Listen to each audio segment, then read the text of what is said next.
वाल्मीकरांच्या बातम्या पाहिल्या म्हणून अशोक मोहिते नावाच्या तरुणाला मारहाण, तुझा संतोष देशमुख करू, मारहाण करणाऱ्यांची तरुणाला धमकी।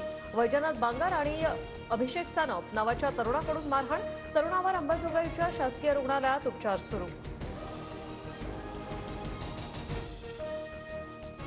अशोक मोहितेला मारहाण करणारे तरुण आरोपी कृष्ण आंधळेचे मित्र वैजनाथ बांगर, अभिषेक सानपच्या स्टेटसवर आंधळेचा फोटो। दोन्ही तरुणांनी कृष्ण आंधळेच्या वाढदिवसानिमित्त स्टेटस ठेवलं। राहुल सोलापूरकर जिथे दिसेल तिथे ठेचा, अशांना गोळ्या घातल्या पाहिजे। राहुल सोलापूरकरच्या वादग्रस्त विधानानंतर उदयनराजे आक्रमक। राहुल सोलापूरकर ही औरंगजेबाची औलाद, फडणवीसांनी अशा लोकांवर देशद्रोहाचा गुन्हा दाखल करावा, खासदार उदयनराजे भोसलेंची मागणी। पुण्यात राहुल सोलापूरकरच्या घराबाहेर पोलीस बंदोबस्त वाढवला, कोथरूडचे वरिष्ठ पोलीस निरीक्षक संदीप देशमाने सोलापूरकर कुटुंबियांची भेट घेतली।